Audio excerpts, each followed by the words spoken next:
Since 2020, an all-out war has been waged in this country against free speech, and it has been carried out by lawmakers at both the state and the federal levels, on both the right and the left. It has been carried out by judges in our courts. It has been carried out by regulators and bureaucrats and agencies like the FTC, especially the FTC, the NIH, the DOJ, like the list goes on and on. It's been carried out by the very president of the United States over the past 4 years and many people within his administration. And it has been waged via threats and bills and lawsuits and antitrust. And those who have consistently stood up for free speech during this time period have been few and far between. Again, on both the left and right, there have been very few principled people who have stood on business and never given an inch on this, particularly in the early days of this war, which really got going around 2019 to 2020. But as MLK Jr. once said, the moral arc of history is long and it bends towards justice.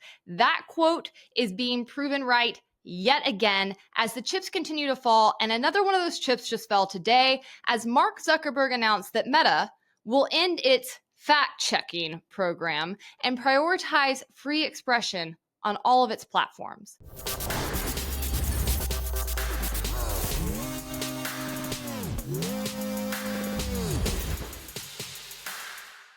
First, I'm Hannah Cox with Base Politics. Welcome to my channel where I bring you my politically homeless takes on politics and culture. Before we get started, make sure you like this video, subscribe to my channel if you have not already, and of course, ring that notification bell so you never miss one of my episodes. Guys, I have to forewarn you that libertarians have many annoying traits, and one of them is running around screaming, "I told you so," at all of the sellouts on the right and left when we are inevitably proven right yet again, which is what I'm about to indulge in here today. So you've been forewarned. I was right, and a lot of you were wrong. For those of you who maybe were not as entrenched in this war over the past couple of years, let me just remind you what it was like dating back, especially around the 2020 era, okay? You had the far left that was using the entire pandemic as an excuse to try to shut down any free speech. They were trying to censor people on social media. People were getting canceled left and right, both by like militant activists, but also by apparently the government pressuring social media companies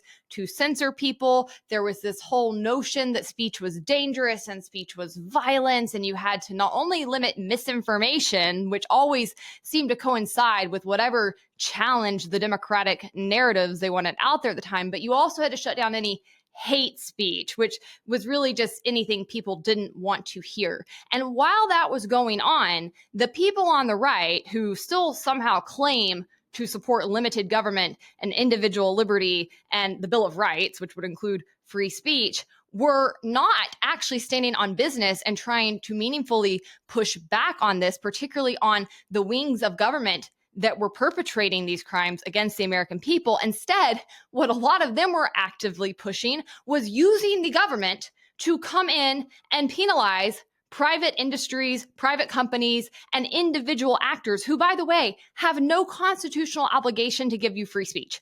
Free speech is between you and the government. The government is the only entity that can violate your free speech. And so if that is happening, the obvious course of action is to go get a hold of the actors in government who are violating the Constitution and deal with them, not to go punish the victims of their censorship regime. But that's what Republicans were trying to do in states like Texas and Florida, very red states, and also the federal level. They were passing bills to expand government control of the internet and give politicians the ability to moderate content and tell people what speech could be allowed on their platforms, which was not only also unconstitutional and also an attack on free speech, it was also moronic. Because the minute that Republicans aren't in power and you've given government the power to do that, how do you think that's going to go? It's going to end up with conservatives being more censored online, you bunch of knuckle draggers. On top of all of that, you also had Trump during the first administration and a lot of the nationalist populists who were actively anti-tech. And because they were actively anti-tech, they became very very anti-free speech. They were going after things like Section 230, which is a very good law that basically just ensures that free speech is upheld online. They were trying to undercut it. They were trying to attach it and say basically companies had to do all of this work for the government, and if they didn't, then they would strip them of their Section 230 protections. Like, it was a hot mess.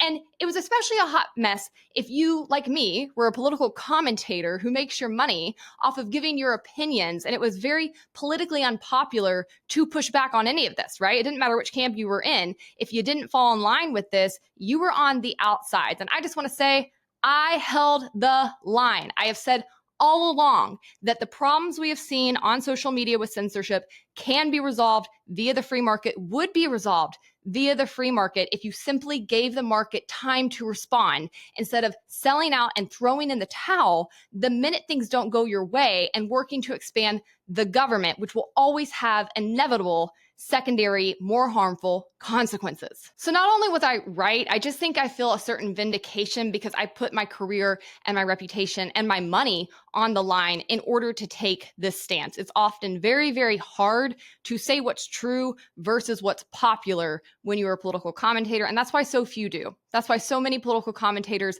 just toe the line of whichever party they are most closely associated with and rarely speak out or push back at all. And that's why everything keeps getting worse and worse and worse when it comes to our political environment in this country. As I wrote for FEE back when I was working there in 2020, the beauty of the free market is we don't need the federal government to get involved on this issue outside of creating a fair legal apparatus in which companies can flourish. With Section 230, they got this right, and consumers now enjoy a wide range of options online thanks to its provisions. If users are unhappy with Twitter or Facebook, they can take their business elsewhere and vote with their feet. If enough users do that, Twitter and Facebook will willingly change their policies to attract users back, or they will cease to exist. And guess what? Like I said, I was right. That's what's happening. Twitter got bought out by Elon. It certainly wasn't thriving before he decided to purchase it because of these issues, because of the censorship. People were getting frustrated, were leaving it, or weren't actively using it. Same thing with Facebook. I myself have stopped using Facebook that much and have started prioritizing using Twitter more once it became a more free speech platform. Whereas Facebook, I used to use it heavily for years and years. And then once this whole regime started around 2019, 2020, I found it far less useful. And so I've had an account there, but I barely post. And that's true for most people. They've moved on to other competitors. And so what you're seeing happen now is Mark Zuckerberg and Facebook and its owners and its shareholders are having to grapple with the fact that their way of doing things has lost. Censorship,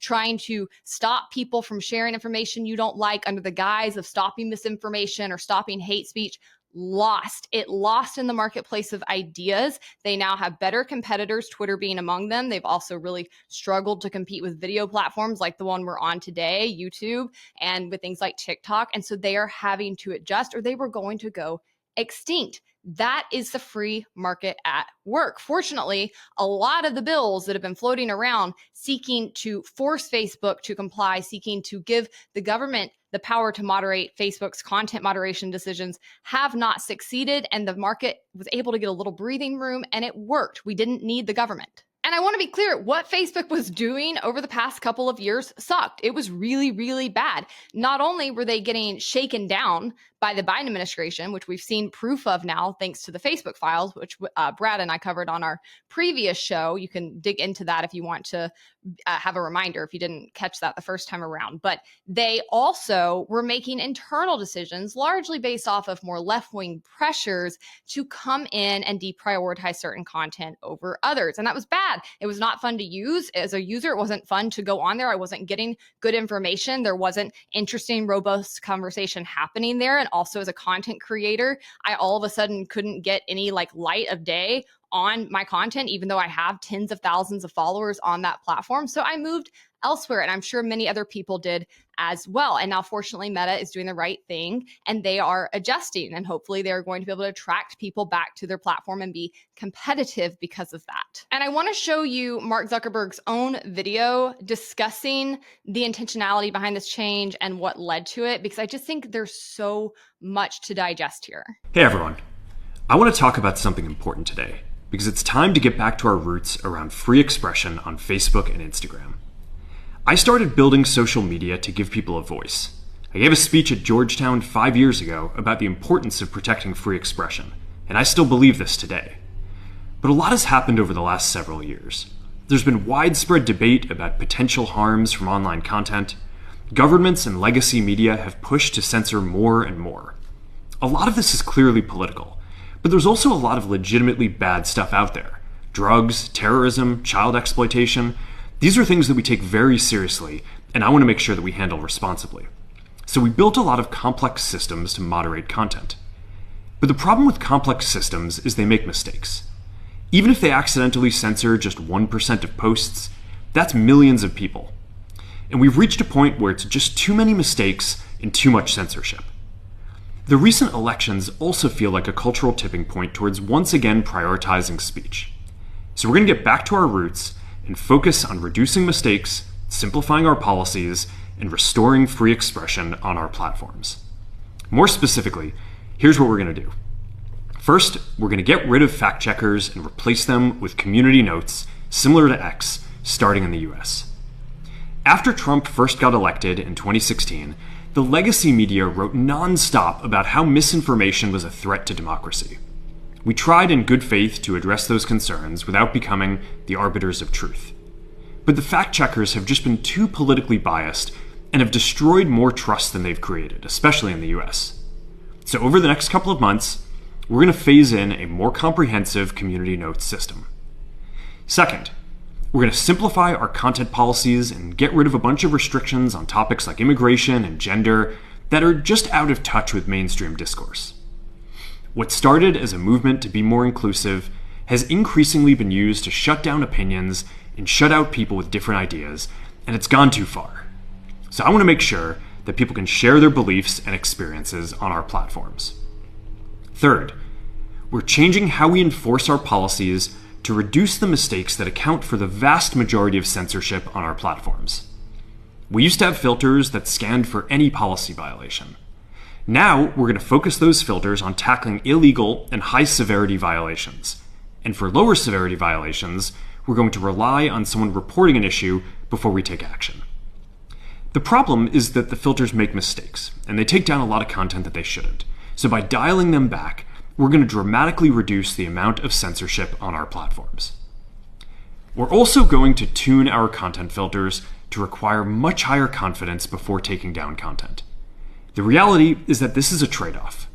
It means we're going to catch less bad stuff, but we'll also reduce the number of innocent people's posts and accounts that we accidentally take down.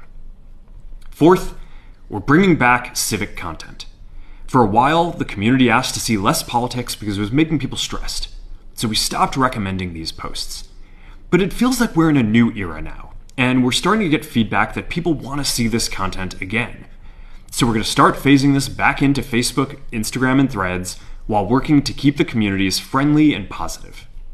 Fifth, we're going to move our trust and safety and content moderation teams out of California, and our US-based content review is going to be based in Texas.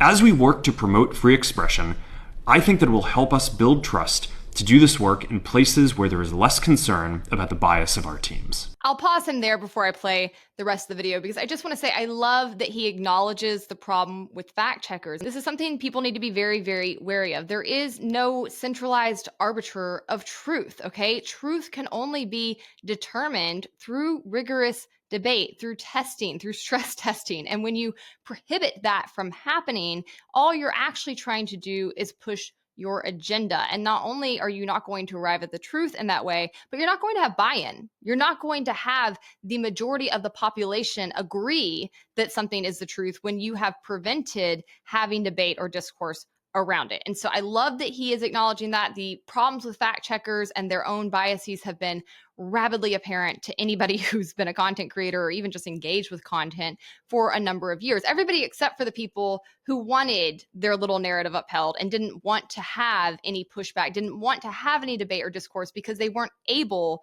to defend their own positions, okay? And that's who's losing here, and it's beautiful. And I also love that he is acknowledging they're going to adopt what has worked for Twitter. This, again, is good proof of competition, of free market competition winning out. What Twitter has done has been great. Community notes are excellent. They give us an ability to provide more context, to ensure that misinformation isn't actually just taking off without any ability for people to provide more information or push back on it, but it's doing so in a way where we're not censoring free speech, we aren't taking down people's posts, we aren't having a certain set of people determine what's true or not. It's being openly decided, visibly, and that is wonderful. So I love that he's adopting that. I will say it is frustrating to hear him acknowledge what some of their protocols have been behind the scenes over the past couple of years, because we knew, right? Like, I knew what I used to see happen on Facebook, the numbers I would have of impressions and engagement there, the ability I had to connect with my audience, and when that diminished, and I knew that my content was being deprioritized, but you didn't really know why. You had no ability to challenge it. You didn't really know how to adjust it. It was just so annoying. And so people just gave up on the platform and left it. I think this should be a word to the wise for other platforms as they emerge. Like, don't do this. This is not how you get buy-in. This is not what you're going to have that attracts people. It's a terrible user experience all around. Lastly, I'll just note one more thing. Nobody ever asked to see less political content. Facebook determined that on their own. Politics has always been an extremely popular subject across all platforms. The problem is that the pressure that was being placed on these platforms and their owners by political leaders led them to think that deprioritizing political content would prevent them from getting in the crosshairs of regulators. And I think when that didn't pan out and they realized, like, oh, they're still going to keep their boot on our neck no matter what, they finally realized that suppressing political speech was not the get out of jail free card they thought it was. Oh, and one more thing, LOL to moving his employees out of California and going to Texas. Like, California just keeps taking all the L's, and I love to see it. Finally, we're going to work with President Trump to push back on governments around the world that are going after American companies and pushing to censor more. The US has the strongest constitutional protections for free expression in the world. Europe has an ever-increasing number of laws institutionalizing censorship and making it difficult to build anything innovative there. Latin American countries have secret courts that can order companies to quietly take things down. China has censored our apps from even working in the country. The only way that we can push back on this global trend is with the support of the US government. And that's why it's been so difficult over the past 4 years when even the US government has pushed for censorship. By going after us and other American companies, it has emboldened other governments to go even further. But now we have the opportunity to restore free expression, and I am excited to take it. I found this to be super encouraging because, as I have expressed here, the first Trump administration was very anti-free speech on a number of fronts. It was one of my biggest issues with Trump the first go around. It's one of the ways I found him to be very anti-capitalist was with his attacks on the tech sector and with how he and the other nationalists seem to want to undermine that part of our economy, which I think is very foolish. The American economy is thriving in large part because we are the world leader in tech innovations. And if you look at what's happening in other countries, I mean, it doesn't even come close, right? There's nothing even close to comparison. And we want to continue to be the leader in that industry. We don't want our economy to look like that of Europe's, which is in the trash because of their anti-capitalist, anti-speech regulations. And so coming into the second administration, I have not really known what to expect out of Trump. Obviously, he's been known to change his positions on things a time or two. He has clearly backtracked in his attacks on TikTok and wanting to ban it. I thought that was a positive indicator.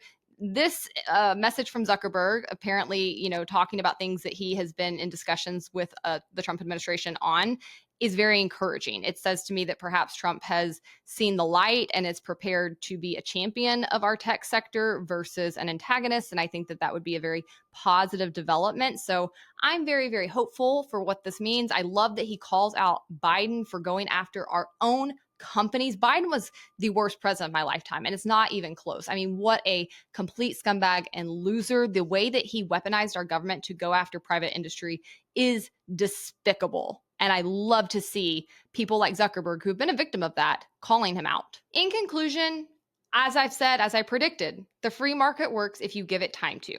But I do not want us to forget the number of so-called limited government Republicans who were ready to throw in the towel the minute their post didn't get enough likes and give government control of the internet, many of whom are still in Congress or in state legislatures, many of whom still have bills with their names on floating around right now, trying to give government that very power. And if they would have won out, we would be in a much worse spot right now.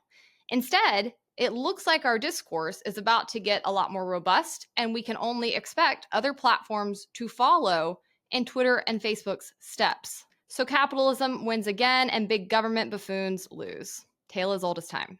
All right, guys, I hope you liked this episode. Make sure to like the video, subscribe to my channel if you have not already, and if you want even more content, you can follow me on Twitter, Instagram, or TikTok.